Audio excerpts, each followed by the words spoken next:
You're the special guest of honor, Wallace Johnson. We need to have a job, Wallace. Otherwise, we don't have a job. We give us something to do. Yeah, I'm pretty technical, but I can't handle that. Hello, Facebook. Hello, YouTube.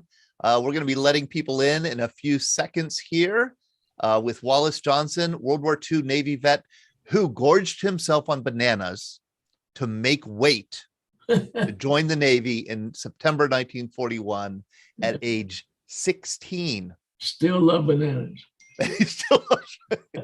You think it would ruin bananas for him, but it didn't. They're really good with peanut butter smothered all over them, Wallace. That's how Elvis liked them, huh? Yeah. So I'm going to share my computer audio and then start us on the theme song. I'm flying solo here, so it's a little, I'm not as, oh boy, talk about technically savvy. Okay.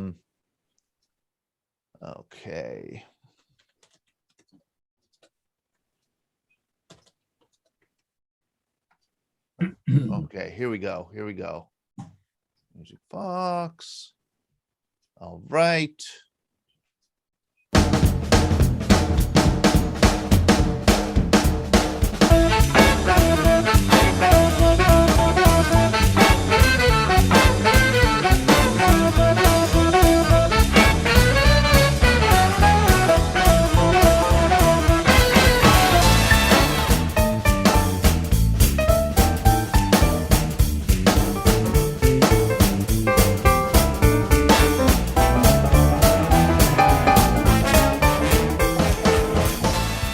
Hey, good evening, everybody. Welcome to our VBC Greatest Generation Live.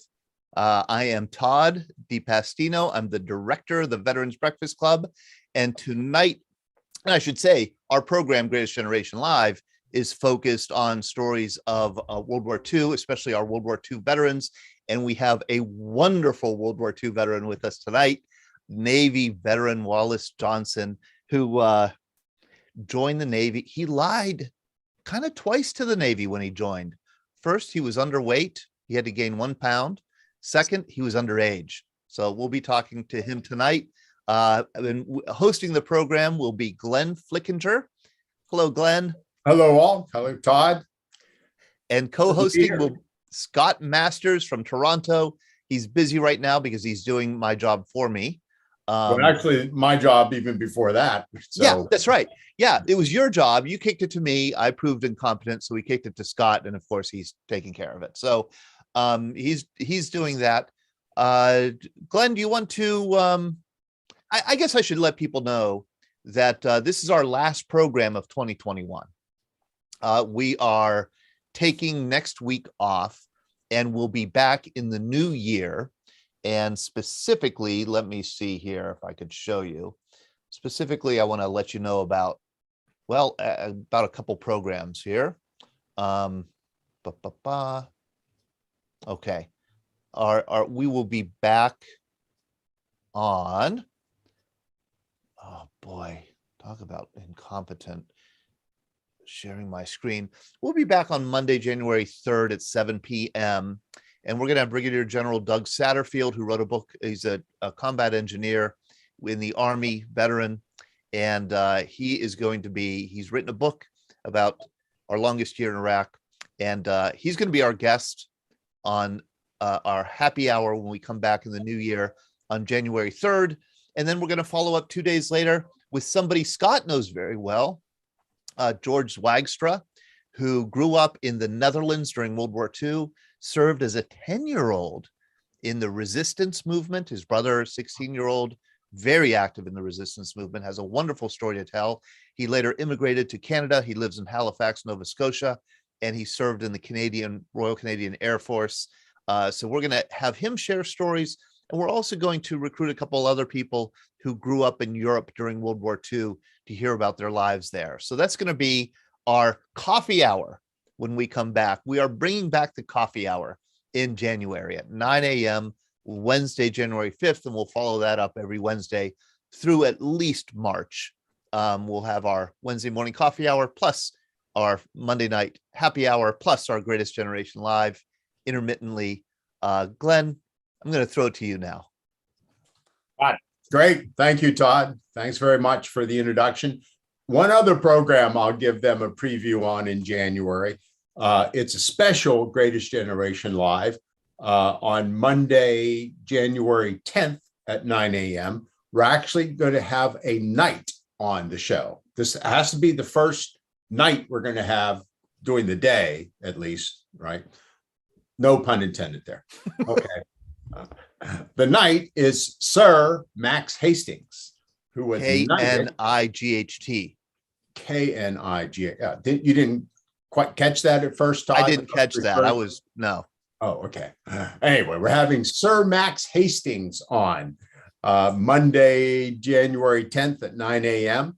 Max Hastings, hopefully that's a name everybody recognizes. He's one of the preeminent military World War II writers, lots of military history, but especially World War II. A journalist at first, got his sort of spurs at the Falkland Islands in the early 80s as a journalist with one of the British newspapers. I can't remember which one right now.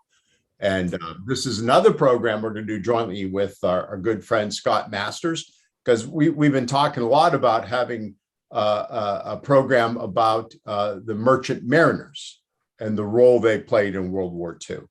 And Max Hastings wrote his most recent book is called Operation Pedestal, which is about the merchant mariners in the Mediterranean in a specific battle that occurred to resupply Malta. I read it last summer and was mesmerized by it. And so one day, a couple of weeks ago, we were talking about this. I said, well, I'm going to email Max Hastings and see if we can get a hold of him. So I got on his, website, sent an email, nice one, saying what a great guy Todd was and how smart Scott is. And I'm just, a baggage they carry around. And would you come on our program, please? And the next day I got a message back from him. And he said, yeah, I'd love to do it. So back and forth with his publicist, and that's the date we chose. So pretty excited about that one. Pretty excited. That's very exciting. Yeah. So it'll be a Merchant Marine program on 9 a.m. January 10th. We'll let you know about that, more information about that in the coming weeks or so. Yeah. Okay. But tonight, again, thanks to our good friend, Scott Masters. Say hello, Scott, please. Okay. We have a World War II Navy veteran, as Todd mentioned earlier, Wallace Johnson with us. And if you were on our Greatest Generation Live program last month, it was on the USS Hornet, if you recall. The history of the USS Hornet focused mostly on World War II, but we went into the post-World War II history as well. And the way this came about, Scott introduced us to Wallace because Wallace served on the USS Hornet in 1957 or 58. Do I have that right? That's correct. Okay. So he came on the program and talked a little bit about the Hornet, but we immediately asked him back so we can hear more about his World War II story. And then he has a long story post-World War II, all the way up through the Apollo program. And I'm not sure we're going to get to that part of the story, but welcome, Mr. Wallace Johnson. Thank you for being on our program. My pleasure. Let's start with the fun stuff. I understand you just got back from Pearl Harbor, Oahu, Hawaii, last week or so. You were invited there for part of the memorial program, for the commemoration program, I should say, for Pearl Harbor. How was that? Well, it was fantastic. It was funny how it came about. My brother, who was vice mayor of the city of Anaheim, was planting a flag at their memorial in Irvine when he ran across a fellow that was doing similar things for his group that he was preparing to send to Pearl Harbor. And they struck up a conversation, and my brother mentioned me, and the guy said, hey, do you think he'd be interested in going to Pearl Harbor? My brother said, yeah, absolutely. I know he would. He notified me. I said, absolutely. But I've got a problem. I've got to have a caregiver. They said, she's included. Don't worry about it. So they paid all the expenses, 4 days and 4 nights. number one, they fed us. I mean, it was fantastic. Besides all of the ceremonial aspects of the honors they bestowed on us. Excellent. Excellent. Yeah. How many veterans did you meet there? Well, there were 9 from the Southern California group and myself, so that made it 10 and double that up. So it was about 21, 2 or 3 people altogether when you considered the host and the people that were sort of arranging things for us. So it was a small group on our part, but there were quite a few there that were, some of them were 100 and 101 years old, 2 or 3 of them were. I'm looking forward to the day when I probably will be the oldest surviving World War II veteran, because I'm only 96. I'm a youngster. Just a kid compared to some of them. Yeah, that's right. But there were a couple of hundred there, I would say. We're dying every day by the thousands, and they're diminishing in number rather rapidly. And I hate to say that because I'm not in any hurry, believe me. And Wallace, I would just want to butt in here and say that we have somebody on our Zoom program here at the other end of the age spectrum, Henry Shepke. He's 14 years old from Madison, Wisconsin. And he said he recently wrote you a letter.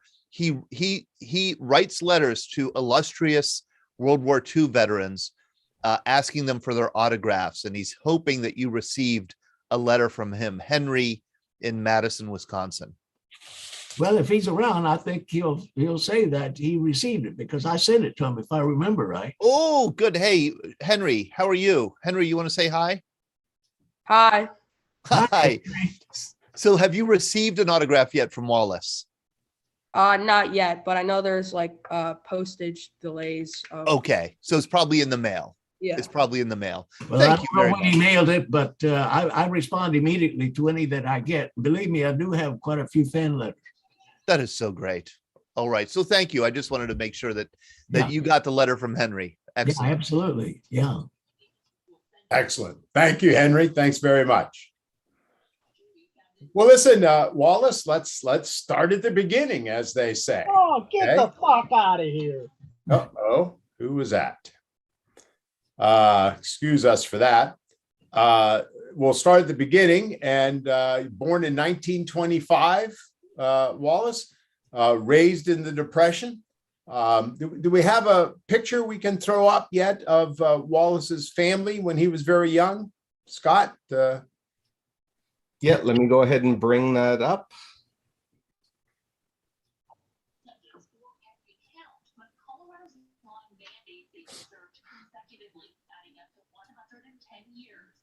Oh, here I am. So you were born where, Wallace? I was born in Taft, California. Okay. 1925. Yes, that's correct. My father had brought my mother, because of health problems, to California to get the proper medical assistance. And then I was born. And by the time I was 6 months old, we were back in Cuba. And your mother was Cuban, is that correct? Spanish. She was a Cuban citizen, but she was of Spanish extraction, yes. From Spanish Spain. extraction. And so how long much of your youth did you spend in Cuba? About almost 9 years, 8 years. And here I am as a towhead. Does my cursor, can you see my cursor? No. We have control of that. Okay, you can see I'm a towhead there. My hair was absolutely white when I was a kid. Yeah, and I stayed there till I was about 8 years old, and we came to the States in 1933. Okay. And back to California in 1933? No, believe it or not, we went back to Houston, Texas. There was a revolution going on in Cuba at the time. I don't know, those of you that are in history buffs, well, if you look back, 1930, 32 or so. Prior to that, they had a revolution in Cuba, and a fellow by the name of Machado was president, and then it was taken over, of all people, by the name of Batista. That name is familiar. But anyway, we were having soldiers bivouacked on our front lawn. We were living in Standard Oil property, which belonged to it was considered Standard Oil property. And they took to protect that property, they had soldiers bivouacked on our front lawn, and my mother didn't see any need for that, and he was concerned about our safety. Hey, there was all kinds of things going on in downtown Havana, people being dragged behind trucks and all that kind of stuff, and he was afraid. So he said, no, I'm not going to put up with this stuff. I'm going back to Houston, where his original employment with Standard Oil started. And so from what age, 8 or 9, you were raised in Houston, Texas? And I stayed there until I joined the Navy in 1941. Yeah, I matriculated through the system. I was in the 10th grade and skinny, scrawny, starving to death. My father had died when I was 11. I did everything I could to help my mother, who was unfortunately she didn't have a career. She was born into what I call the fineries of life. We had servants in the home. I was used to nice things. My mother was used to nice things, but she didn't know anything about how to make a living. But she ended up on WPA, believe it or not, making dresses out of flour sacks.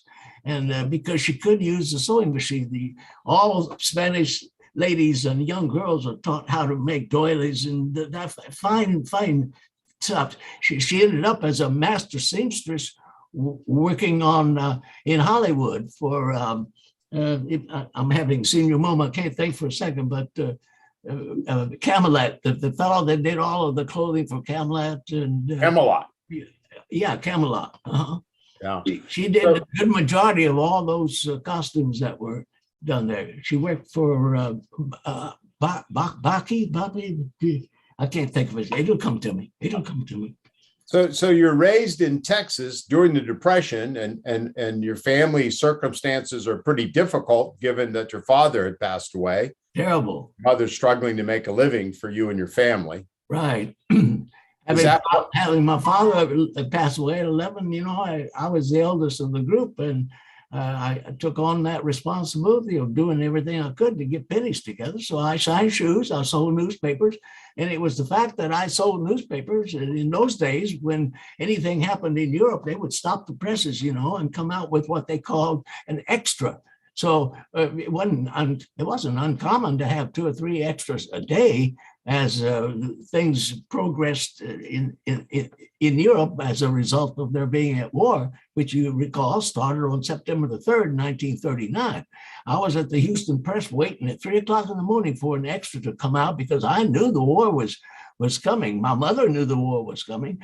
Everybody that read the newspapers with any intelligence knew that the war was coming. But when it happened, it was, I guess, a surprise for everybody.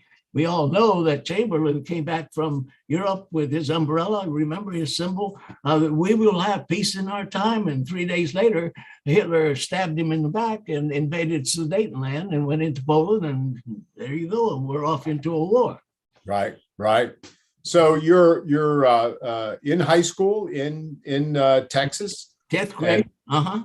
Grade. And what led to you joining the Navy at age 16? And tell us the story there that Todd intimated a little bit earlier at the beginning. How is it that you were able to get into the Navy at such a young age? And why the Navy?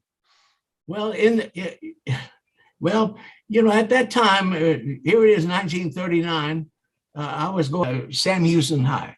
That was middle income class. Okay. In Houston, you have to attend a high school where your ward is.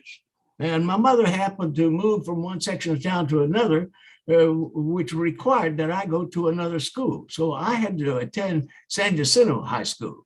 San Jacinto were known and are still known in Houston as the tea sippers.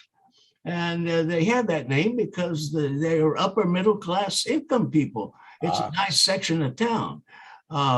And although I was accepted right away by the fact that I was I immediately got involved. I was in the newspaper. I was in the orchestra. I played the bass viol because my expertise was in the cello and the violin. But so they gave me a bass viol.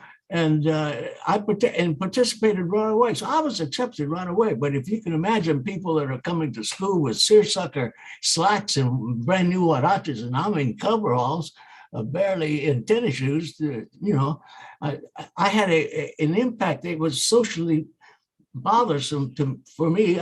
And they would take me, for instance, a guy actually owned a car and he would take me to princesses. They always included me. He was a senior, like me, although I was a sophomore. And he was in the debating society and became a prominent lawyer in Houston, by the way. I followed him through the years and wrote to him during the war. But the point is that he wanted me to participate.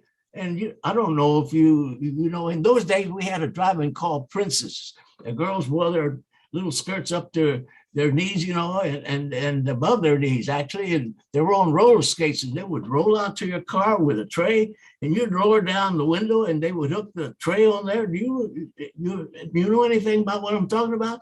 I remember it from the 50s. I would have a hamburger and a malt there. The malt was 10 cents, including the potato chips. And the hamburger was 10 cents.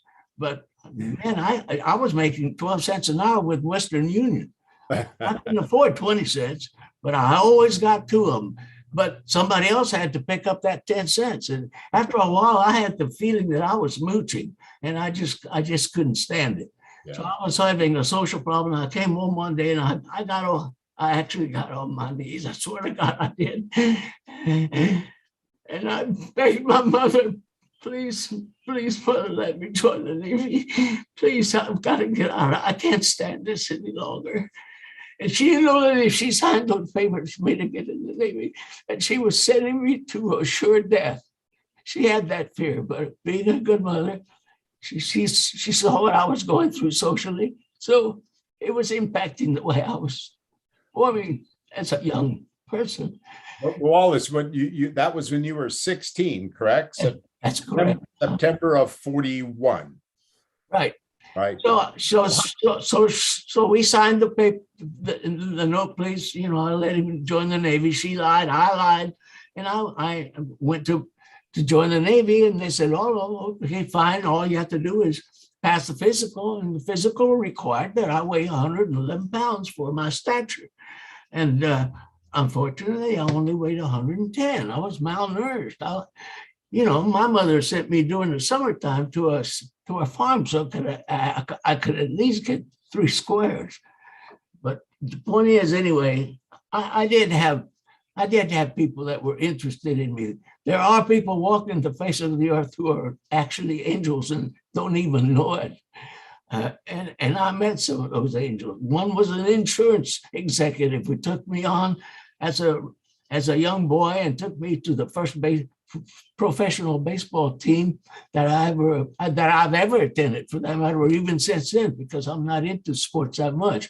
But I was sitting behind the catcher, so you can see how important he was in the community and with the work that he did. I had a teacher in my 3rd grade in Houston that, when my father died, saw to it that this gentleman became aware of my circumstance.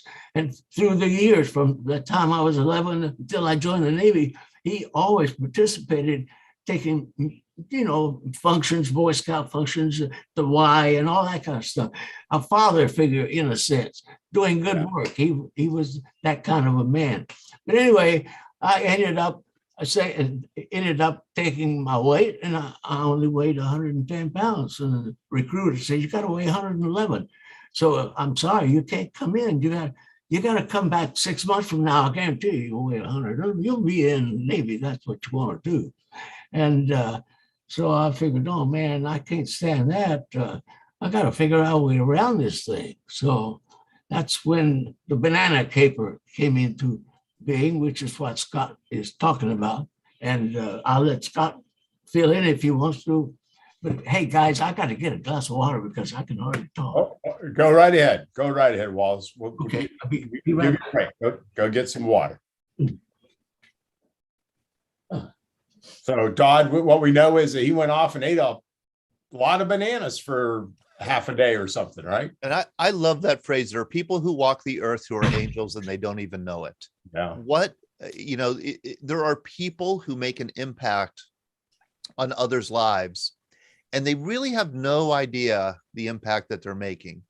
And I hear that all the time in veteran stories and other stories. and it's so inspiring. Yeah. I did want Wallace, if you don't mind, I'd love to have Wallace talk about picking cotton with his mother, Oh, yeah. because that is a very tough job, one of the toughest. And I could just picture, many of us have seen those pictures of the Great Depression of whites and blacks in the South picking cotton, in the 1920s, 1930s. What a tough job. And if Wallace wants to say a few words about it, that would be wonderful. Well, Wallace, I think, is back. Why don't you go ahead and ask him, Todd? Wallace, I heard you say that you picked cotton as a child with your mother. Could you tell us about that a little bit? Yeah, doing a stint right after my father passed away. It was hard to pay the rent, guys. And the rent was only $12 a month. And the reason I know is because I took the $12 to the bank. In those days, the ledgers were actually putting in ink into a book. That's how quaint it was. But anyway, my mother and the 3 kids ended up on this farm. And the only thing that they fed us and gave us a place to lay down and sleep. But part of the job was to pick cotton. Now, I don't know whether you've ever seen a bowl of cotton, but if you look at it closely, the bowl is encased in a hard crust, but the ends of the leaves are real strong prick-like thing. They're like needles. And when you reach for the bowl, it's almost impossible not to be pricked by that thing. Now, the guys that were smart and could afford would wear gloves, so a professional cotton picker, they would have gloves, but my mother and I, we didn't have anything like that. In no time at all, believe me, my hands were bleeding. Yep. I've read all about that picking cotton is just, it cuts up your hands like crazy. It's terrible. It's on, and well, you know what it's like if you could just stick your pin into a finger, it hurts. Yeah. So there I am pulling a crazy bag, trying to fill it up as much as I could. In those days, you'd do anything to make the cotton, weigh. And so you'd throw rocks into the damn thing, you'd piss into it, pardon my French. You'd do anything to make the cotton heavier. And so these are all the things that I learned real fast. I was only 11, 12, 13 years old. I was learning fast, man. Believe me, by the time I was 16 years old, I was streetwise. How tall were you at 16, Wallace? How tall? How tall? Oh, only about 5'9.5" or somewhere in there. I was small in stature, I still am for that matter. Yeah. So 131 pounds now. So you joined the Navy, and I imagine, I'm not quite sure where did you go do your basic training in the Navy? Up at the Great Lakes? On December the 7th, I was at the Naval Training Center in San Diego, California, believe it or not. And all of a sudden, they're putting all these recruits into buses. And the only training I ever had was I did go to a firing range and fired the M16, but for training purposes, we had a wooden gun, and just make sure it weighed the same thing as an M16 did. But that's what we trained with, and for a good portion of the time. And here we are on a bus, and we're heading for Tijuana. I don't know what the heck the Navy had in mind. And I don't think that it was really any intention on the part of the Navy to do anything, except I believe the Navy was trying to find out how fast can the Navy Training Center respond to a need should Washington, D.C. say send these troops in for real and do something with them. We got halfway to Tijuana, and they turned right around and came back. So I think it was a training exercise more than anything else. But that's what happened to me on December the 7th. December the 7th? Oh, that bus trip was on December the 7th. Oh, I didn't understand that from before. Sure. Yeah, maybe they, who knows? I know there was a huge amount of confusion within the military on the West Coast on December the 7th. So just chaos, chalk it up to chaos. Oh, right? well, we were going to be invaded, you know. That's all. So you're in basic training in San Diego on December the 7th. Right. And how did you first hear about Pearl Harbor? Yeah, I just heard it. On the radio? Everybody was talking about it. It was on the radio, you know, and it was early in the morning. But I woke up and we were at war, you know. Yeah. Did everybody even know where Pearl Harbor was? I suppose being in the Navy, you would, right? Lots of Americans didn't even know where Pearl Harbor was. Yeah, I heard about it. I didn't know anything about the Hawaiian Islands or anything like that. Pearl Harbor sounded, you know, sort of foreign, and it was in a sense. But you know, we knew Hawaii, of course. Yeah, I knew where they hit, but we were expecting them to hit the West Coast, and Australia was too, for that matter. Right. You know, they were worried. Right. So, how long were you in basic training with the Navy? As soon as I had already been in, you know, a couple of months, so I was just about through. They were getting ready to send me to a signal school at the University of Chicago, and that's where I went. I went to signal school. Okay. So, graduate from basic training, signal school at the University of Chicago, and that I know the rest of your life. That must have set a foundation and a knowledge base and a trend for the rest of your life, given that. Oh yeah, that was it. Why did they send you to signal school? Did you request to be sent, or did you pass the aptitude? I was very interested in communications. I was, you know, amateur radioman exposure type thing. I knew the telegraph code and was good at it. And I took exams and I passed exams in one thing or another. And so they sent me to University of Chicago, and I stayed there long enough to graduate as a signalman, actually, which is a counterpart to a quartermaster. You know, I served on the bridge of the ship, in other words. The flags that you see flying, the, you know, banters, you know, international flags, that kind of thing. Blinker lights. I was very fast on the blinker light. I could send about 20 words a minute. I was about the fastest that you could possibly be on a blinker light. And so I had a leg up because I knew the code when I got to school to begin with. You know, it was easy for me. So Wallace, from Cuba to California to Texas to Chicago, that Chicago must have seemed like another planet to you at that time. Well, you know, a cosmopolitan city like Chicago. I had an occasion to be invited to dinner for Christmas. Come to think of it. Something that I tried to do with some servicemen from time to time. I can't right now, but I've done it. And believe it or not, that family corresponded with me for years, all through the war. And all of them passed away naturally because they were elderly people by the time I got to a ripe age. But I was invited to dinner I can remember while I was in training at signal school by a real nice family in Chicago. They had a high-rise apartment. He must have been a high monkey walk type executive because Christmas dinner was presented by a lady that was in a white uniform who happened to be Negro. So wow. They had you know, she wasn't a living maid, I don't think, but that's the sumptuousness of their existence. And it was sort of a new thing for me. But a beautiful experience, and they were nice, a real nice family.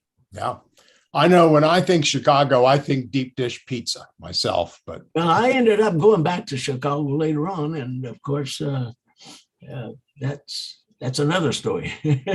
So you graduate from signalman school, yep. and you're qualified with the blinker and the flags and whatever else, right? I got my orders saying you're going to the USS Jamestown. Those of you who know anything about Navy ships know that cruisers are named after cities. Jamestown was a city on the East Coast in the early days, so I figured, hey, I'm going to a cruiser.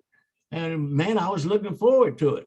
So they send me to Melville, Rhode Island, where the Jamestown was as a PT boat tender.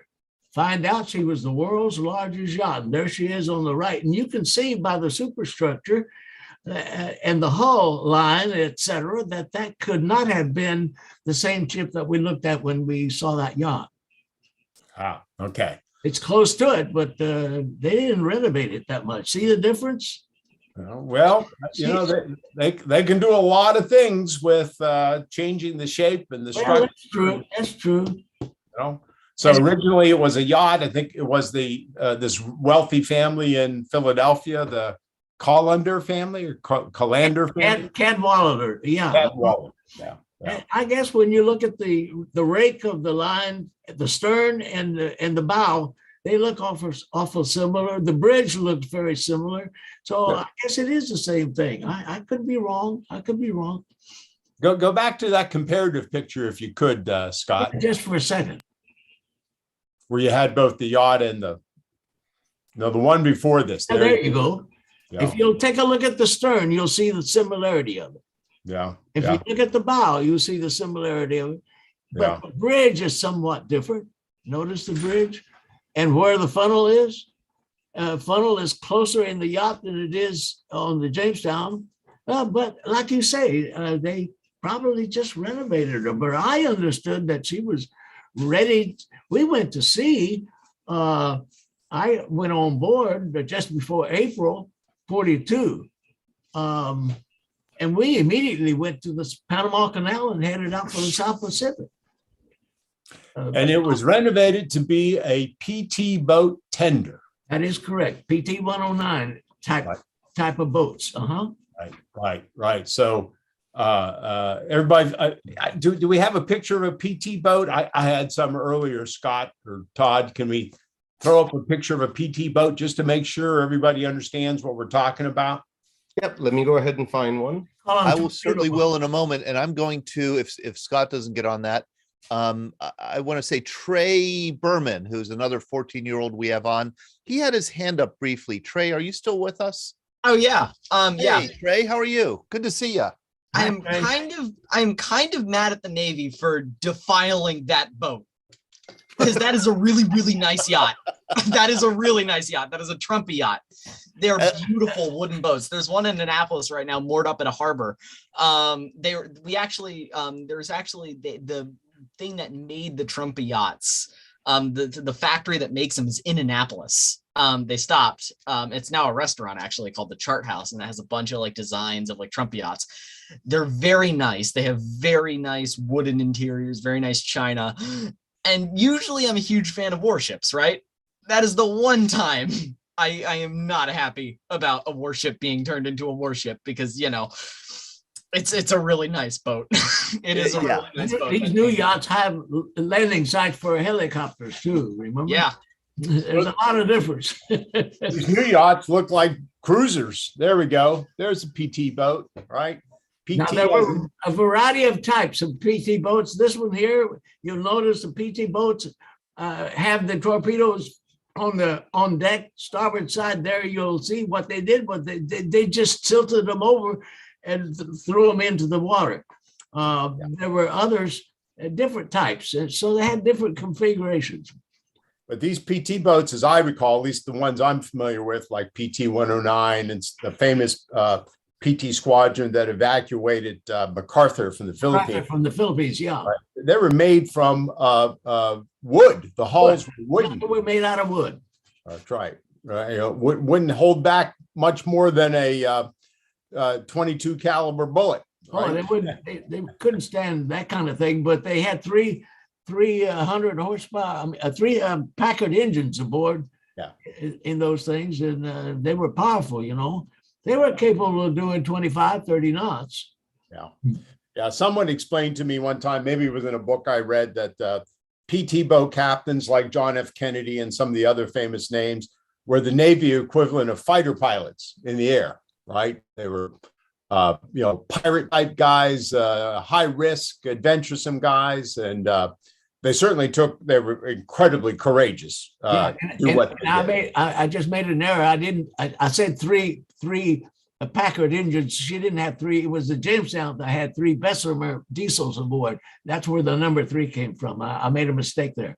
Okay. But they did have Packard engines, and they were very powerful. Like I say, they could do 25, 30 knots. Right. Right. So a PT boat tender. So explain what we mean by tender. You were maintenance, supplies. What all did you do for PT boats? Well, what we did is the Jamestown ended up in the Fijis, going through the Panama Canal. We went and ended up at Fiji in the Caledonia, and then we all met with a big task force at Manus Harbor. We got ready and we made the assault on Guadalcanal which was August 7th, 1942. It was a Marine Corps general was in charge of the whole thing, but the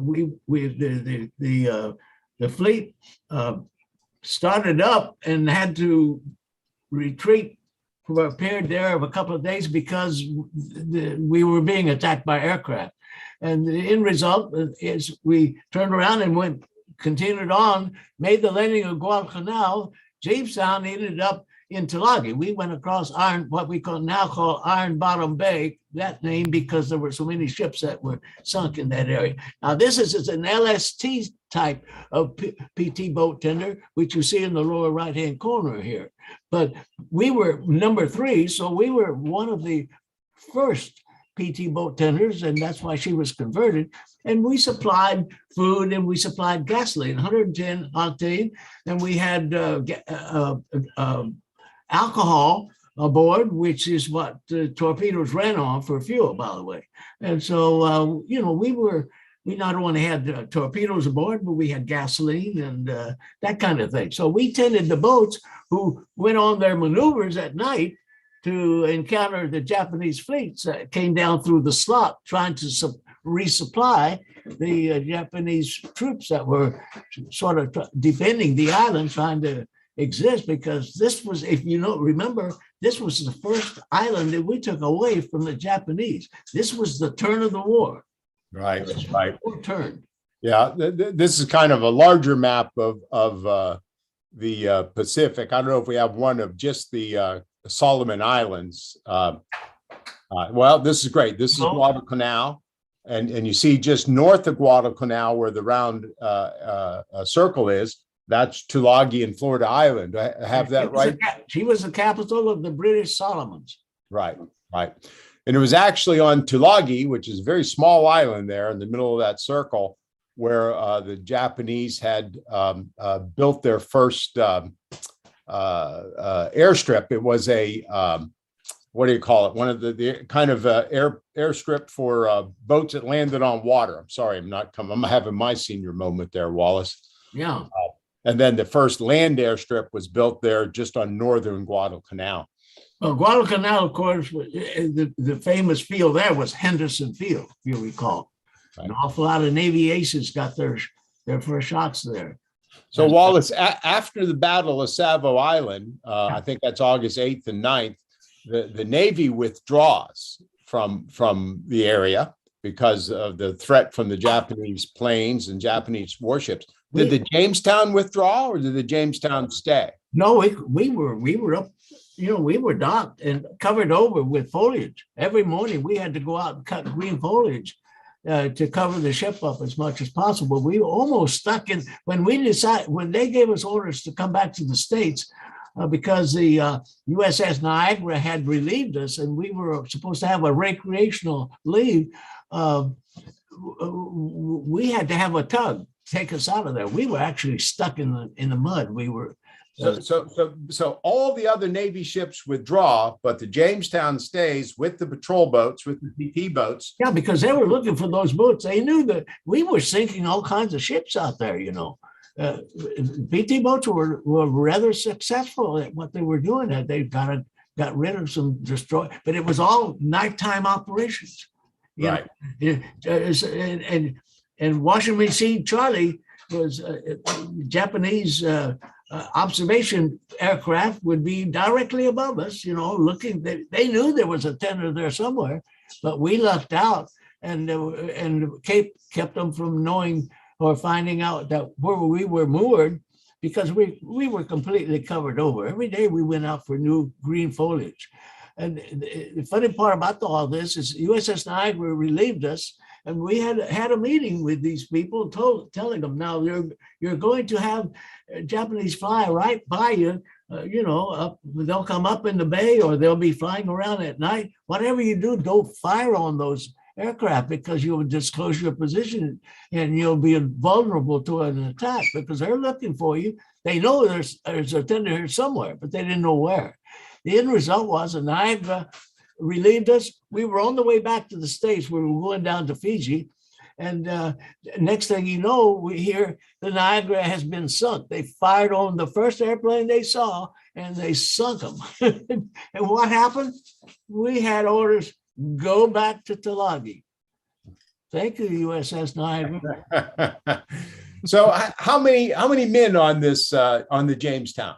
Oh, we had about, it was only about 150, something of that order. It came and went. We occasionally fed Marines when they were having trouble getting food, and we always fed the PT boats. Of course, they would come on board to eat, because they didn't have those facilities unless they were operating at sea.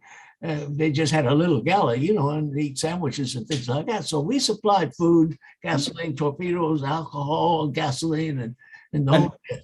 And how did the Jamestown get its supplies? Who brought the supplies to Jamestown for you to supply the PT boats? Well, that was a problem. The whole point was of the Savo Island and all of the skirmishes that took place there during that time period was the fact that the Japanese were attempting to resupply their starving troops on Guadalcanal, and we were eating rice that we had found in caves that had weevils in them, little black weevils. I just thought it was good dextrose, and protein, I should say, a good protein, and let it go at that. Said, well, I just got more pepper on my rice than I would normally put on, but it didn't stop me from eating the beetles. Believe me, I was hungry, and for a while there, that's what we were having trouble getting resupplied. One of the battles that occurred was significant in the sense that the USS New Orleans had her number 2, everything forward, and number 2 barbette was blown off and killed all kinds of people. And she came up alongside of us because her generator spaces were stopped, and she could not keep her refrigerator going. So for water, she needed water. We gave her water, and she gave us some food that she had aboard. And I was forced to go on a working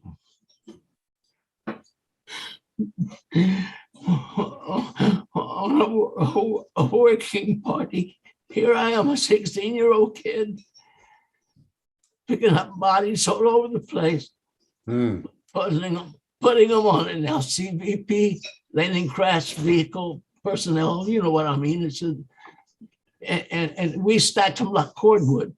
They had their dog tags tied to their toes, their right toes, and we just put them on there and got them out of there because we had to get the USS New Orleans unloaded as soon as possible so that she could go back to sea. She didn't have the ability to, but she didn't have any bow. I think they put a false bow on her, and she ultimately came back to the States slowly but surely, and ended up back at sea with a new bow later on. But that was a horrendous experience for me. Wallace, you're 16, maybe turning 17. Right. Did your fellow seamen around you know how young you were? Was it obvious to them? Well, yeah, but I was the youngest aboard, one of those things. Were there other teenagers on board with you? Not that I recall. I had shipmates that went to signal school with me. One of them became a very good friend of mine, Jimmy Tucker, from Orlando, Florida. I remember him real well, and we became longtime buddies, and ended up having the pleasure of his company when we had reunions here in Alameda. I had 3 World War II reunions with them. They're all gone now, and none of them can make reunions they're all passed away. Sure. But I kept track of him through many years. Oh yeah. Yeah. Hey, Wallace, I've heard of, this is Todd butting in again. I've heard sailors talk about torpedo juice and drinking torpedo juice. And you just made me think of it when you mentioned that your tender had alcohol on it for the fuel for the torpedoes. I'm hoping you didn't drink any of it. But I imagine there were sailors on board who did. Boy, I tell you, when you take a swig of 110 proof alcohol, there's no liquid to it. It's just fumes, but it'll kill you real fast if you take too much of it. I've drunk it, believe it or not, but it was a concoction made by the doctor that was on board, and it was on the command of the commanding officer, who said, I want some kickapoo juice for these kids for Christmas, and the doctor did the mixture. But they were stealing it every time. We had alcoholics on that ship that you wouldn't believe. We'd be at sea for 3 days, and all of a sudden there'd be 2 or 3 guys, always the same people, fighting each other because they were drunk as a jaybird, and we'd wonder, where the hell did they get the drink? There was a still on that ship 24 hours days, going all the time. And you'd be surprised at how industrious these guys are. When you want alcohol, prunes will make good kickapoo juice. Apricots will, but the guys were drinking aquavelva, shaving lotion. It was real bad. I never drank. I don't drink to this day except socially, and I don't smoke. Although there's a picture there of me holding a pipe. I never smoked a pipe. I saw a good movie, and I think it was with Clark Gable, and he looked pretty good with a pipe, so I did that. It was a prop. Well, it made you look older, Wallace. Made you look like you were at least 18. Yeah, but I didn't smoke. Don't smoke to this day. Great That explains why I'm 96 too. So Wallace, back to life on board the Jamestown. Your duties were obviously in the communications and signalman area. What did you do? What day to day? What did you do? Well, mostly, keep the charts up. I had to keep signalman and the quartermaster are very closely related. Navigation is the quartermaster end of it. And I ended up believe it or not, changing my rate to a quartermaster because I was the assistant navigator for the old man who took a liking to me for some reason or another. I've always been lucky that way. I've always had a mentor. And, I wrote a book, From One to Infinity with Synergy. It's on the Amazon. You want to look at it because the whole idea of what I'm trying to point out to people is that synergy is the key to this thing in education. And you are who you are, not because of what you've done, but because you were able to absorb from others that which makes you what you are. It's synergy that does it. And of course, you know what synergy is. You get from a team effort, you get the summation of the individual parts is greater than the 100%. You get 100% and 10 plus. So that's what synergy is, and that's what I am. I'm a synergistic individual because I was smart enough to soak up everything that I had any interaction with people who could teach me something. Right. And Well, so he taught me celestial navigation, and I plotted navigation and ended up a chief quartermaster before it was all over with, which is all involved with navigation and charts and keeping the charts up to date and boat handling. I have a degree in boat handling and emergency boat handling, emergency procedures for ship. In other words, the captain would put me on the helm when we were at sea. We almost turned over 2 or 3 times because she was top heavy. And the reason it was very dangerous, we almost lost the ship on 3 occasions. The old man would insist that I take the helm and I would follow his commands. And he saved us on more than one occasion. And I say that because it's important. She was ultimately sold. I put her out of commission here in San Francisco. And under Point, she was sold to a group that plied the Caribbean islands got caught in the storm and turned over and sunk. So there you go. That's what happened to the Jamestown. I have a picture I'd like to show Wallace. I can't, can I grab the screen here, Todd and Scott? Yeah, you can click share screen. And phone is Bottom. waving his arm too. Okay, do you see this or do I have to move this? Yeah, over? no, we can see it. See a picture of what? It looks like a Navy cadet. Yes. Oh, looks like a plebe, yeah. Do you recognize that man? No, I don't offhand. Who is it? There he is. Max Beasley. He was the first commanding officer of the Jamestown. Yeah. That's his Annapolis graduation picture in 1927. Yeah, I'll be darned. So was this the old man that you were referring to? That He was only on board a short while, and then James A.E. O'Hanley took over. right. He's the guy that I had for a good long while. He was the one that taught me navigation. He taught navigation at the academy.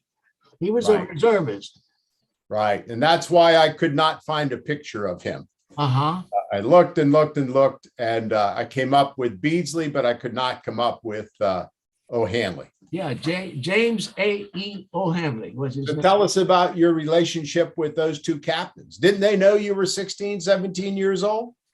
I don't know. I told them when I became 17 years old, I wanted my records to be straight. So I told my commanding officer, I want my records to be straight because I was 18 years old, time to ship over. It was called a kiddie cruise. And the kiddie cruise on your retirement gives you credit for, I got credit for 20 years and I only served about 19.6. So I got 6 months for free because I was considered a kiddie cruise and they gave me credit for 4 on that one. But when I was 18 years old, I insisted that my records be corrected. And so I just told the commanding officer I lied. And we were at war. What are they going to do about it? You know, You already been there 2 years, right? I was already 18. I had the right to, and so I had the right to ship over and I did. So tell us about the officers on board, particularly the two captains we talked about there. What were they like? What was it like? What was the relationship like between the officers and the common seamen, like there's yourself and your buddies? I didn't like O'Hanley. He was a brilliant man and I liked his mind and I liked the fact that he was willing to share it with me.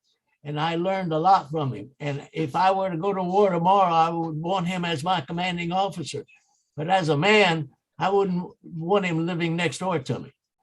I wouldn't socially mix with him. I didn't like him as a person. He was despicable as a person. But that's the way it is sometimes. A guy that's got some bad traits can be brilliant, Yeah. And he was. He had total recall. I don't know how the world he did, but he could quote you verses out. He was a Jewish fella, and he could quote verses out of the Bible like you wouldn't believe. The Australians had ships that would ply the islands in that area, the Kiwi and the Moa, and there were a couple of others.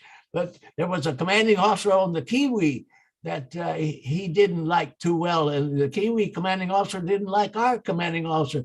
And they would exchange barbs back and forth. And I was the guy that was the communications person that was sending the barb to the Kiwi. And he would return. And guess what the barbs were? They were taken out of the Bible. These two guys knew what to say only by, they would say John 3:16, for instance. They would only the chapter and verse, not the words, And then the old man said, "Well, that son of a bitch," and then he'd send him, Galatians 4 or whatever. I didn't know what the hell they were talking about. Now, do you still know Morse code can you still do Morse code? Oh, absolutely. Sure. You don't forget something like that. That's a lost art. I can't imagine there's 1/10 of 1% of the population of the world that knows Morse code. Well, I was an amateur radioman that got into it. As soon as they opened up the bands, I was on all bands. I was one of the first single sideband stations on the island of the Alaskan chain. I was in Kodiak at the time when Collins came out with the A10, which was a single sideband new method of communications. But that was after World War II sometime you're talking about. Yeah, that was after World War II. Yeah. When they opened up the bands, I was immediately back on the bands again. But Wallace, help me. This is a theme that I always like to understand, how enlisted men, in your case in the Navy, seamen, what was their relationship like with any of the officers on board the ship? Was it like two distinct classes and they didn't mix? Was it highly disciplined sort of atmosphere there that if you did anything wrong, you were punished? Was it more casual? What was it like? You know, aboard the Jamestown, I guess you could say it was casual, but there was that distinction. You know, we had officers that were graduates of the academy, and then we had reservists who were looked down on, and then we had that lost officer who was known as a warrant officer, who fell between the ranks of an enlisted man and a commissioned officer. Warrant officers are enlisted men who rose through the ranks to the point where they were issued this warrant, see, and they were sort of lost and by themselves. They couldn't mix. They couldn't be an enlisted man. They couldn't be an officer, if you know what I'm saying. But I was lucky. I've always been lucky. I've always had a guardian angel. And one of the lucks that I've always had is that I've always had intelligent people take a liking to me. And I at night I'd be standing next to a guy that was from the Boston area, who was a multimillionaire son, who was a prominent family, brilliant man. And we would talk. We wouldn't talk Navy talk. We would talk about, I wonder what the Saturn rings are all about. You know, I wonder what the atmosphere on Jupiter is really like. This is the kind of stuff we talked about. And, you know, what little I knew, I passed my information on, and they liked talking to me. So midnight watches were an education for me, because I had different officers to contend with. And like I say, I was lucky. They all liked me for some reason or another. I never made enemies with in my experience, Wallace, intelligent men like other intelligent men. So I'm sure they recognized your intelligence and your desire to learn. Well, I don't know about that, but I know it paid off in the long run. It sure did. So let's pause here for a second. Is there anything in the chat room, Todd, or anybody have their hand up to ask? iPhone's been trying to get your attention for some time. Oh, okay. All right. Hey, iPhone, let me see here. He's not there now. iPhone, that is often. Hey, Dan Vaughn, Cheryl Vaughn, how are you? Okay, how are you, Todd? Good to see you. Good to see you too. My only question is, he was 16 years old when he went to the Navy, which is still of school age. How was he able to join the Navy without a parent signature? Or did he get a parent signature? Oh, I said at the beginning, my mother signed the note. I'm sorry, I missed that comment. I apologize. Yeah, but the recruiting officer can recognize a mother, can recognize a phony note. I wrote the goddamn note. My mother signed it, but I wrote it. As long as your parents' signature was on it, that's all that counts. about. Yeah, that's all that counts. Even though you were 5 foot, 5'9", which was tall, but the thing was, you were underage, and I just was just concerned about how you were able to cut school and go to the Navy. They just went along with. They were playing games with me. They thought, you know, I mean, this kid. We know he's got a written note that his mother signed it, but he wrote it, and we know he's not 17. We can tell that just by looking at him. But they went along with me. But they went along with me by telling me, "Hey, you don't weigh enough." But I fooled them. I went out and to the farmer's market, which was just a couple of blocks away, and had 2 pounds of banana and came back and because before I left, I asked the recruiting officer, who is an officer and a gentleman, I said, do you tell me if I weigh 111 pounds, I'm in the Navy? And he says, oh yeah. I said, all you have to do is come back 6 months from now. I came back 2 hours later. And I said, weigh me. And I weighed just a little over 111. And he said, how'd you do that? I said, well, you know, I didn't have rocks in my pocket. I was still in the same clothes. So he knew I had done something, but I didn't tell him what I did. I just weighed 111 plus. And I said, you promised me that if I weighed 111, I was in the Navy. He said, kid, you're in the Navy. How many bananas did you eat? Yeah.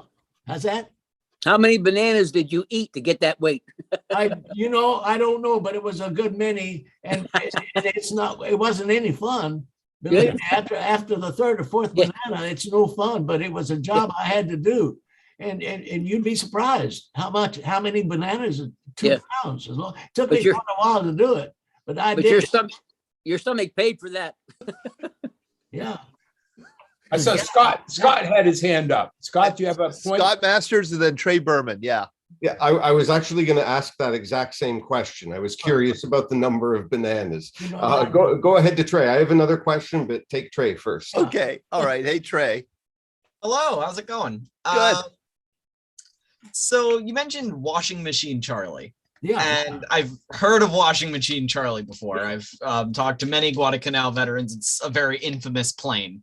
I actually heard a story of the day Washing Machine Charlie got shot down, and that's the only thing I've heard of it. But I was wondering how was it like so annoying? I know it had like some sort of like cannon up there, is what I've heard from some veterans, like some Marines, but I never have found out like why was it as loud, because the Betty bomber isn't as loud as Washing Machine Charlie was supposedly. So it's something that's always interested me. Like I've never really heard of anything about it before the night that it got shot down. But if you're in Tulagi and it's in the middle of the night and there's a battle going on out in just a few miles towards Guadalcanal, and battle cruisers are shooting other battle cruisers, and there's an airplane up there and they're looking for you, and I can identify that airplane by the sound of it. I can identify a PBY anytime a PBY flies over. I don't have to see it. I can tell you what it is. If an F6 came by, I would be able to tell you. The point I'm getting at is every engine has a particular noise, and you could identify Washing Machine Charlie. He would drop flares. You know, he would light up, the night sky would be lit up with flares that were on parachutes, and they would sit there and hover over you, slowly coming down, and he would drop 2 or 3 of them, looking for us. No, I never heard of a Charlie Machine Charlie being shot down. We never fired at him, that was for sure. Yeah, apparently it was like a P-38 pilot who just got so fed up with it, he just went up in the middle of the night and just shot it down. Well, there's all kinds of stories that you can hear, but I never heard of anything like that happening, and I don't know. Pilot tales. Natural in that. It's like the V-22 Ospreys that fly over Navy every once in a while. They're super loud. I would not encourage anybody to be near a V-22 when it takes off. But it's worse because it's, shooting at you. Scott, you had a question? Hey, Wallace, it's Scott here. I had 2 questions, actually. You mentioned that you were involved in tending to the PT boats. I'm wondering if you ever had the chance to come across the future President Kennedy. No, I never did. He wasn't directly involved with the Jamestown. He was, mothership was another ship. I don't recall what the mothership was for PT 109, but of course that's what everybody knows PT boats about, is Kennedy and his stint with them. Yeah. Well, there's a great PT boat movie I highly recommend. I ran across as I was reading about you, Wallace. They were expendable. Well, yeah, that's what the term was. 1945 with some famous old stars from the World War days. Yeah. Scott, you had another question? Yeah, and I was also wondering, Wallace, if you could talk a little bit about the unit citation that you got on Guadalcanal. Well, normally units by ships or by army groups are given presidential citations. In the case of the Jamestown, they individually named the people that were on board. For some reason or other, we were all individually given the presidential citation. And there's a picture of the commanding officer receiving some kind of an award, and all of the names of the people on the Jamestown at that time that earned that presidential citation and were named individually are on that placard. It was a ceremony. It was a ceremony. Where did it occur? It was back in the States, but I can't recall where it was. I think he was here in San Francisco because we came back here to put her out of commission. We put her out of commission at Hunter's Point here. Uh-huh. Connor Ritchie from Louisiana, you have your hand up. Todd, I have another announcement. Is that okay? Yes, sure.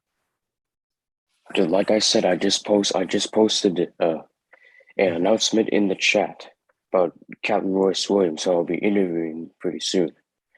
Captain Royce Williams, he shot down 4 Russian MiGs in Korea, and he enlisted in the National Guard when he was my age, 16 years old. He had 2 cousins that were in the National Guard. And the most interesting story from his point of view is that he was ordered to go see the senior admiral of the Western Pacific, which I posted the name in the chat. That's where he meets President Eisenhower to discuss, and all the other generals from World War II, like Mark Clark, Ridgway, Radford, all these guys from the Second World War, about the MiG engagements. That's what he was ordered to do. This is during Christmas time. And then he meets John Eisenhower, who was President Eisenhower's son. And then he wound up going to Vietnam for several other assignments.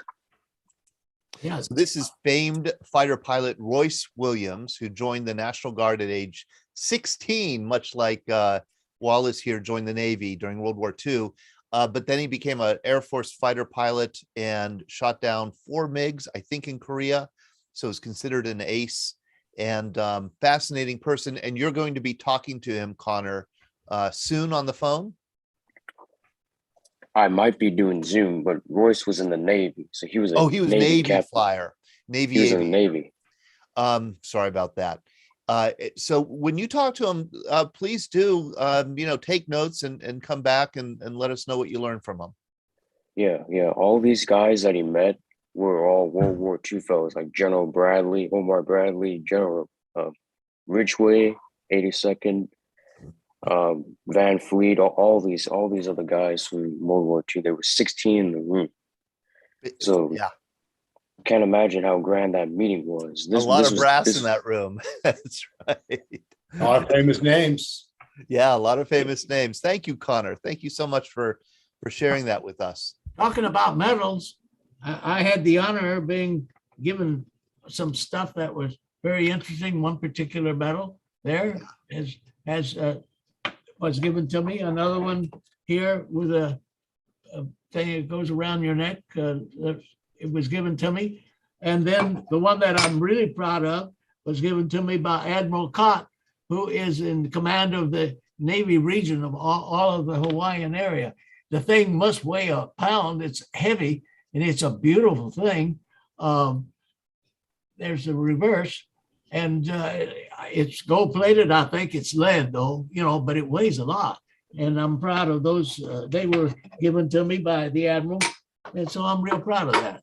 You should You be. should be, Wallace. You should be very proud. Yeah. Well, Wallace, let's just, in the time we have left, finish off your World War II experience. So the Battle of the Solomon Islands, the Solomon Islands campaign finishes. The Jamestown, as I understand, goes back stateside for a while for further refurbishing and. Yeah, we only came back one time during the war. Right. So you came back to support the invasion of the Philippine Islands in 1944. That's correct. We came back. Yeah. And we were in the Philippines when the atomic bomb was dropped. And what was that experience like in the Philippines? Was it different than what you experienced in the Solomons and Guadalcanal? From the Solomons to the Philippines, it was just a matter of what we called island hopping. sometimes we would even bypass an island and just sort of starve them to death. Japanese were resolute fighters. I admired them, actually, when you get right down to it. Having gone to Japan after the war, I met some Japanese dentists and doctors that I became acquainted with and became pen pals with, to tell the truth. Right. Got to know their family while I was there, and they're beautiful people when you get right down to it. Very artistic, very intelligent, and the end result, in any extent, was we were in the upper Philippines when the bomb went off and the thing was over with, and everybody was only concerned about how many points do you have to get the heck out of here so we can get back home. I had by that time pretty well determined that I was going to stay in the Navy if I could, but because I wanted an education that I knew they could give me if I would stay put. The end result was that I forget your question specifically, Glenn, but you want to know what was like. Let me ask you one very specific question. Yeah. So one of the battles, naval battles that I've always been mesmerized by, and I've read everything I can on it, is the Battle of Leyte Gulf. Okay. And it's one of the largest naval battle of World War II in October of 44. Was the Jamestown anywhere near that action? No. We were on the way up. You know, the things I remember was Bougainville, Rendova, Right. Vela. Those are. I was at Guadalcanal in a hospital at the time. I had malaria. Mm. I would have malaria, then I would have dengue fever, then I would have delirium, and I would have dengue fever, and there were 11 episodes where I Wow. almost died from the fever. A pharmacist mate, chief pharmacist mate, actually saved my life. One day I had 104 fever for a few hours, and I was afraid that I was going to die on him.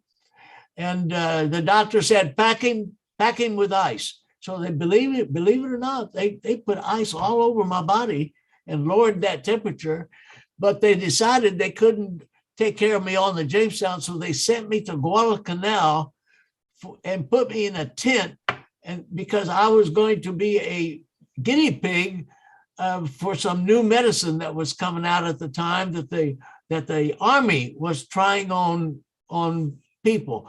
So they chose me as a victim. They put me in a tent, they fed me, and they were going to keep me in that tent almost 2 weeks and study my physical condition, et cetera, as this medicine, as a study. But they made the landing on Rendova, and it was a horrendous, terrible fight. And a lot of Marines got injured. And the next thing you know, I'm being kicked out of my tent with 8 days into the study, much to the consternation of the doctors who were watching me closely, because they had to have my bunk to put an injured Marine who had half his arm blown off, and as an emergency, I lost my ability to do what I could to give the medical people some data to come up with the answer to malaria and dengue. But to this day, I still have a touch of fever that comes up, and I can only attribute it to the fact that I still have a touch of malaria in me and dengue. Wow. I hadn't heard that part of your story before, that you almost died from those fevers. Yeah. Well, it's almost 8:20 here, Todd. Wallace, as we know, has another 15 hours that we could spend with him on the rest of his career in the Navy, and then his career as a test pilot as a private test pilot was it Rockwell, and his involvement with the Apollo program. But I know we're not going to have enough time tonight. So I'm going to let, if there's any other questions about Mr. Johnson's World War II experience, let's bring them up. If not, I think we're probably about ready to sign off. Yeah, Wallace is one of these people who it's like he's lived 5 different lives. I mean, it's just, you have one of the most colorful stories, Wallace, and you're such an expert at telling it. this has been one of the most fascinating hours that I've had in a long time, listening to you share stories. When the war ended, the bomb was dropped, the war ended, you're in San Francisco saying goodbye to the Jamestown. Did it strike you that maybe you should leave the Navy and become a civilian, or did you like the Navy life so much that you just couldn't imagine leaving it? Well, I feared going into civilian life, to tell you the truth, but I saw the opportunity of the education that the Navy could afford me. And I took advantage of anything that came along. I ended up with 2 years of college just through correspondence work by the time that the war ended, and already had that out of the way. Wow. Through the University of Wisconsin Armed Forces Institute. I hit the books and took their exams. That's what it amounted to. If you could pass the exam and you could prove that you had the knowledge, they would give you credit. I was trying to get into flight school is what I was trying to do. I needed the educational background. And by the time I had 2 years of college and qualified to go to flight school, they upped the requirements to 4 years. Right. So I missed out. In a way, it's good because I have friends that made it and didn't come back from the war. I did it through the civilian end of things, using the GI Bill of Rights to get my commercial ratings. And, I ended up with a multi-engine rating, a seaplane rating, a flight instructor's rating. I had ground instructor's rating in meteorology, navigation, federal air regulations, power plants. And, I just did everything I could to get a credential. I have a real estate license. I have the right to teach from K to 12. I have a license from the from California to teach at community colleges. And I have a master's degree. I ended up with a master's. I got my master's when I was 62 years old. Gosh. So, I'm still doing everything. I spend 16 hours a day in front of the computer, and I don't play games on a computer. I've never played a game in my life on a computer. I don't want to waste my time that way. So you're a person who, one of the things that defines you, Wallace, is your hunger for knowledge. Hunger, I would say, for knowledge. It just seems to have driven you throughout your life and throughout your career. It seems to be the very definition of a lifetime learner, right? Yes. Well, I have a very good friend of mine whose name is Jeffrey Lant, who taught at Harvard. He's a PhD. He's taught at 3 or 4 different colleges, and he bestowed upon me the name. He called me the Renaissance man. He says, "You're a perfect example of a Renaissance man."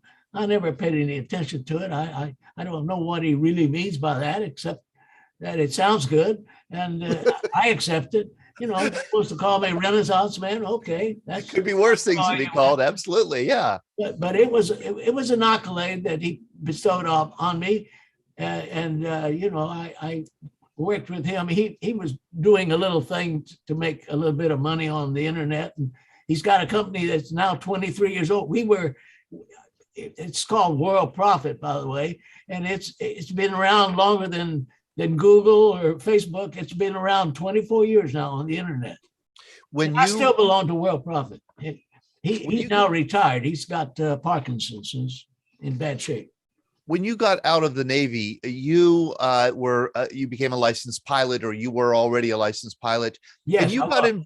I owned my own airplane when I was a chief petty officer. Owned your own airplane as a chief petty officer. Yep. And you got involved in Strategic Air Command. Do you want to give us a thumbnail of what you were doing with SAC? Well, a short story is when I retired, I sent out 300 resumes and got 25 definite offers. Hard rock officers. We want to hire you. And from that 25, I chose North American Aviation because they told me that they were interested in me being involved with them. They said, "Here's what we'll offer you. We'll pay you a high salary, and we'll put you through a 9-month course to learn our system," which they had on the B-52s, which they were having cockpit-itis with, because the bombardier navigators were having a rough time hitting the right digits on the doggone thing to program the Verdant computer, which control the operations of the inertial navigation system, which was on the B-52. And I said, well, what are you offering me? And he says, well, you'll be on flight status and you'll be flying in B-52 under contract to the Strategic Air Command. But we got to give you the training first to make sure you know our system. And that's what I did. They invested money in me, and I went to Columbus Air Force Base and flew with the B-52s for 18 months until we won the Apollo project. What we would do in the B-52 is we would program the missiles to actually take over and fly the B-52 and make a missile out of the B-52. In a way simulated what the missile, the GAM-77, it was an air-to-ground missile, almost the size of a large airplane, but hung on the wing, one on the right side, one on the left, ports and starboard, and it had all kinds of flight capabilities, high, low, high, a dog leg, all kinds of capabilities, and even a ballistic. If it lost it had an ballistics approach to make it. It had the accuracy of hitting a barrel head, you know, and this the requirements was a mile and a half circular area of probability. Hell, we could hit a barrel head with the accuracy we had, but they were having troubles in the B-52 programming the stupid thing. So the contract was, I want you to train these guys. So I went on flights all over the country. We bombed the hell out of Chicago, destroyed it, and got rid of Miami. And then went out to the Gulf of Mexico with a KC-135, refuel, and then blow the hell out of Houston, Texas. There we go. There's the system right there. And blow the hell out of Houston and go back to Columbus Air Force Base after flying 13 hours. And I was on flight pay. Besides my salary, I was making all kinds of money. Remember, I joined the Navy, my pay was $21 a month. That's right. I let that sink in, everyone. $21 a month. Yep. Less than $1 a day. And I said some of that to my mother on an allotment. You bet. Of course, I didn't smoke, so I didn't have to spend money on weed and things like that, you know. So.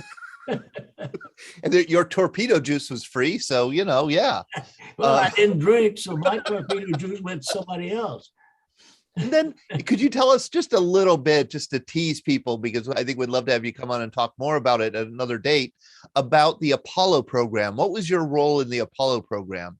The moon launch. When North American won the Apollo program, they realized they had an asset in me, and so they said, we want you to come back from your contract with the Strategic Air Command and come back to the Apollo. We want you to set up a training program for the astronauts. So, you know, what we had to do, there were 5 of us. What we had to do as pilots was to keep up with the engineering changes that were constantly being made on those capsules, because the panel was constantly being changed. That's an anthropomorphic study that a psychologist was doing on me on the right-hand side there, where measurements are up against a board.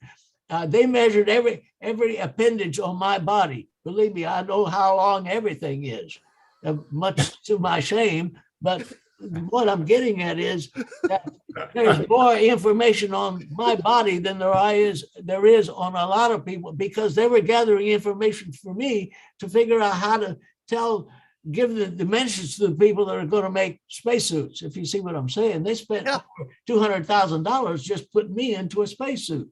Yeah. Oh, is that fascinating? What an experience. And Well, what a life. You know, the training was, you see, I had a leg up. You got to remember, by this time I knew electronics. I taught electronics for 3 years. When I was assigned after graduating from the school, they sent me to the Hornet to show you how small a world is. They sent me, my first assignment was to be a chief petty officer as a chief electronics technician on the USS Hornet. Now, the USS Hornet is the very ship that picked up the Apollo.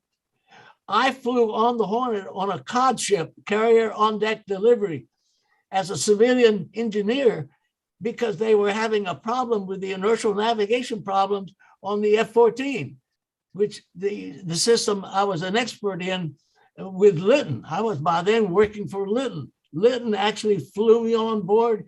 The ship was at sea.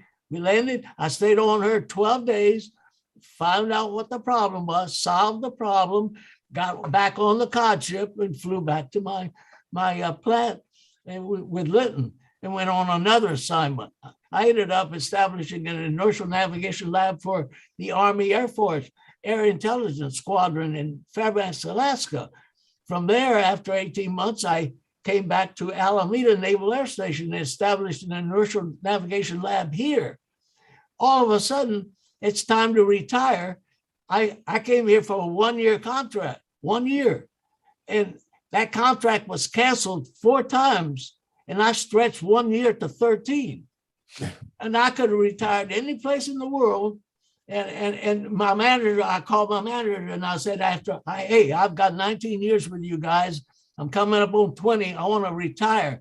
He said, oh my God, where are you going to now? Where are you going to retire? He figured I'd probably retire in Europe. It's going to cost him $1 million just to ship my goods, because that was one of the rights that I had as an employee of Lytton. They would move me, but only one time. And he said, where are you going to move? And I said, 4 blocks. And I said, oh my God, I saved him $100,000. You know?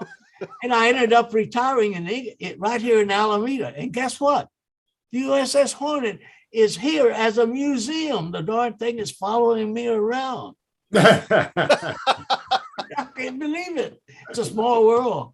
It sure is. And I know that they wanted to get a hold of you to interview you for their archive. Have you talked to the people at the Hornet recently, the Hornet Museum? Not recently, but I gave a talk at the Navy Museum, which is that talk that I called 95 years in 95 minutes.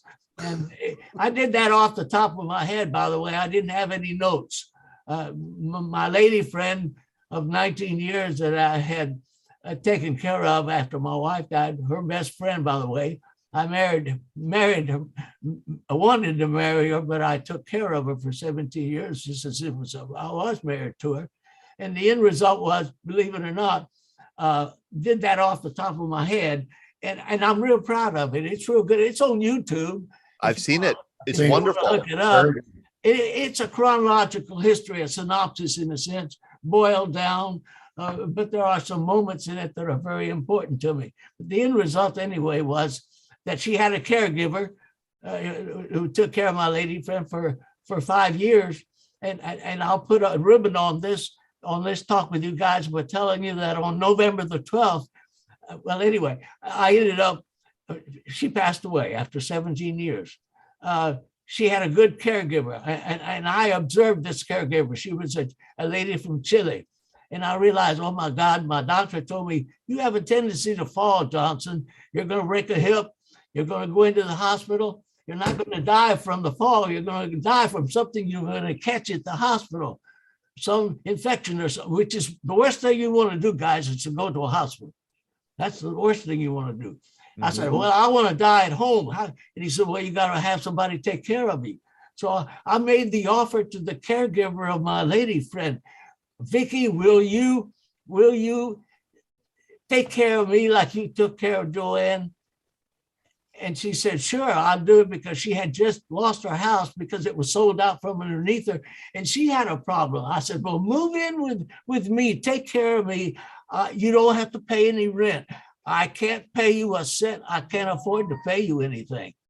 If you want to know what it will cost to have 24-hour care, just check around. And it's something that I couldn't afford. She said, I'll do it for you. I'll take care of you till you die. I said, I don't want to go to a nursing home. Promise me you'll take care of me. I want to die in my living room. We'll bring in a medical a bed. And so I can look out and see San Francisco out my window here. And so she said, you got a deal. On November the 12th, I said to her, Vicky, I don't have any heirs. I'm a triple dipper. I'm a Social Security recipient. I got a Navy pension, and I've got a Lytton pension, and I have nobody to give them to. Will you marry me? I'll take care of you the rest of your life. And November the 12th, I married Vicky. It was just a financial arrangement. There's no no romance, but I love her dearly, if you know what I mean. So no children planned. How old is I don't have, my brother down in Anaheim is worth $5 million. He doesn't need my measly retirement income. how old is Vicky? She's 69. And she's in Wonderful. Chile right now with her family. That she has, there she is. There she is right there. A beautiful, beautiful lady. I am real lucky. I Oh, still have a guardian angel. I still have a guardian angel. Wallace, thank you so much for devoting so much time and energy and passion and knowledge in sharing your story tonight. It's something that I think everybody here will remember for a long time. Round of applause. Yes. Thank- Harry thank and Julia, you know what I'm talking about. Yep. Thank you, Wallace, very much. This is Glenn. Scott, thank you for finding Wallace for us. Thank you. And Wallace, great to see you again. My pleasure, guys. And I'm sorry if I said something wrong along the way. Oh, you Uh, kidding me? This is Wallace. This is the kind of thing that keeps me going day to day, hearing these stories, the wisdom that you've given me. I take notes so that I could look things up that you told me later on. Yeah, I live for this stuff. You've given me a lot to think about and work on, Wallace. Thank you. But I appreciate what you did, Todd and Glenn. You did a fantastic job, the both of you, putting this thing together, because I would not have been able to do it. And there's my book. Right. From One to Infinity with Synergy, The Life and Times of Wallace A. Johnson. What does the A stand for? Albert. Albert. Got it. Wallace Yeah, Albert Johnson. if you do a search, the A helps, and the MBA after my name narrows the search. And That's right. I guarantee you I'll be #1 on Google or any of those search engines. You bet. Oh man, thank you, Wallace. Take care. And Pleasure. Merry Thank you, Christmas guys. to everybody who celebrates Christmas. Merry Christmas to you. A big week coming up, and I hope you all have a joyous time with friends and family. And I will look forward to seeing all of you in the new year when we're back on January 3rd. All right. Merry Christmas. Good night, Merry everybody. Bye-bye. Merry Christmas.